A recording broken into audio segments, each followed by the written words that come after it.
During the first years of life, many parents really are worried about their babies coming down with either RSV, croup, or other respiratory or immune challenges. Out of all of those, respiratory syncytial virus, and the complications that come with it can be the most challenging. RSV can be serious, especially for infants and immune compromised adults. Now, RSV is the most common cause of bronchiolitis, which is inflammation of the small airways in our lung fields, and also pneumonia, which is infection of the lungs in children younger than the age of 1. Typically, it's also the most common from late fall to early spring when stress levels are up and temperatures are low, families are inside more, so we're getting less vitamin D, we're getting less movement, and all those things. And our immune systems are less resilient and responsive. That is why we have seen such an increase in the cases of RSV here recently. In the past 2 to 3 years, there was a lot more staying inside, high stress, and avoiding other germs and pathogens that would actually serve to help to strengthen and build resiliency in a child's immune system. So in this video, I want to dig in and really help you do all that you can for your child to prevent and overcome RSV and other respiratory and immune challenges. Now, this video is for moms whose babies or toddlers are struggling or have struggled with immune challenges. Often these challenges are stemming from a C-section birth, congestion, lack of drainage, resulting into ear infections, and then the mucus, the fluid, and inflammation move down into the upper and the lower lung field. Now, while still today, most parents are led to believe that germs, viruses, bacteria alone are what causes illness, there is so much more to it. While yes, it's true that for infants and young children, their immune systems, their digestive systems, their nervous systems are still developing and maturing, it's not as if they have no defense at all. The child's internal defense system is made up of 4 major individual systems that all work together to keep us healthy. And those 4 key systems are 1, the nervous system, 2, the respiratory system, 3, the immune system, and 4 is the digestive system, our gut. And in this video, we will look at the nervous system first. If it's overly stressed and out of balance or subluxated, it's likely those other key systems will struggle as well. Now, before I go any further, please share this video with other moms, parents who need to hear this message. We are on a mission to change the trajectory of our kids and our community. Now, after struggling with RSV in the first couple of weeks of life, William's parents were, they were completely overwhelmed.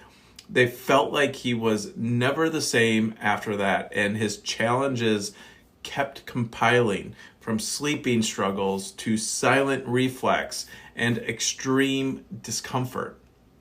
And after trial and error, spending hours on Google and only hearing from his doctors that he would grow out of it or will monitor it, immune struggles kept coming back. And mom said she knew in her heart that there was something more going on than she was being told.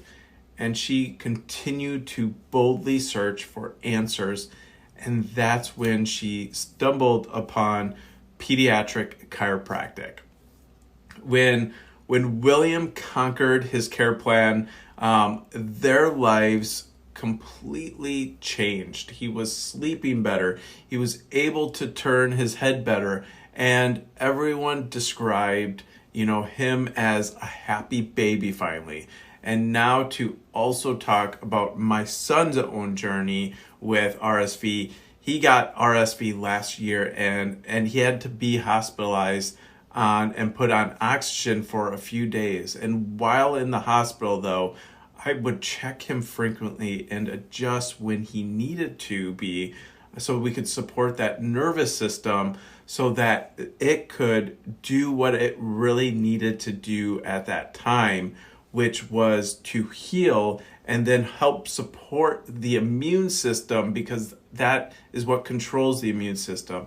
And when he was released, he didn't experience any residual symptoms or challenges. And I really contribute that to that his nervous system was being supported that whole time and really helping him recover. So let's dive into the science. Now, we emphasize that the nervous system first very intentionally.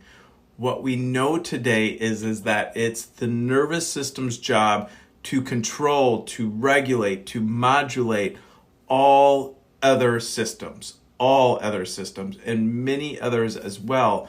And this was especially key for William and my son's story.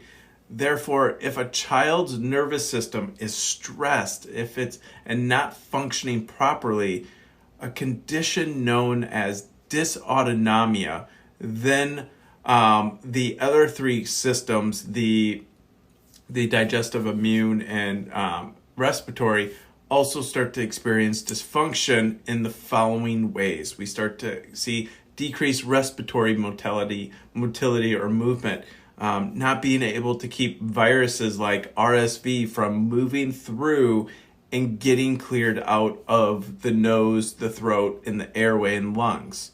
3 is we start to see decreased immune responsiveness and increased or excessive mucus production, inflammatory response, and much more. We also see digestive decreased motility and movement, working just like the respiratory system, where not viruses and germs can't be eliminated and removed from the body efficiently. And there is no real specific medical treatment for RSV, and commonly used steroids and antibiotics are documented to not be very significant and impactful with viral infections. Because of this prevention and responsiveness of the body's systems, is that it's key that those systems are working. And this is by helping your child be more comfortable as possible, and then looking to strengthen the function of their neuroimmune system and improve that drainage and movement of mucus and congestion within their body, and get that out of their body, and encourage as much rest as possible.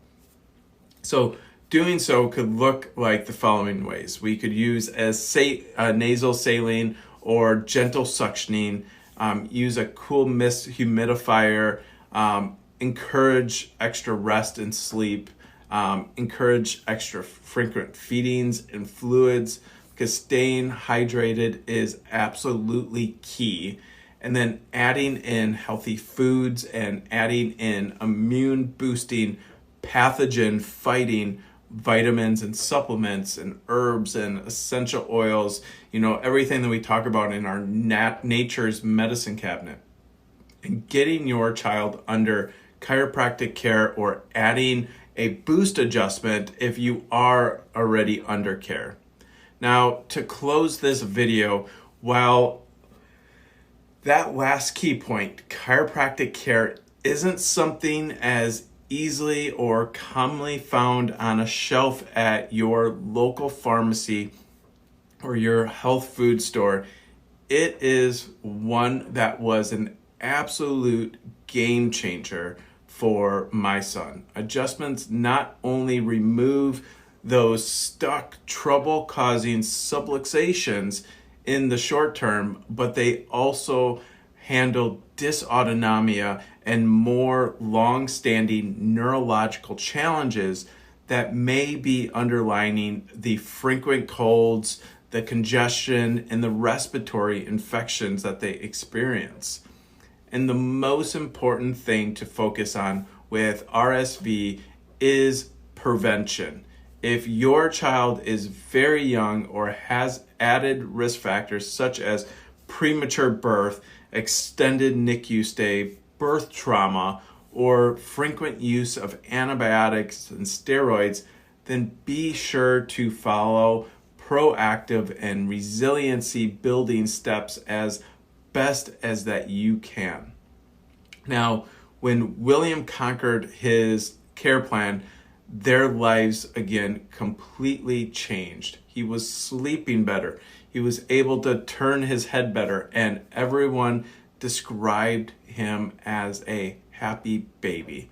And mom says that with continued care, that his body has been able to manage sickness so much better than without it. And instead of having to turn to the ER visits and medications because his sickness would escalate really quickly, they are able to turn to adjustments that help strengthen his own ability to respond to viruses without any of the side effects of medication. So to close, first, ask any questions, leave a comment down below, or send us a direct message. We are always here. Second, please share this video with other parents, family, Facebook groups who you know need to hear this message. And then third, if you are looking to learn more, click the link in our bio and click on the blog part to read more about this and how we can help and help support your child and help support your family.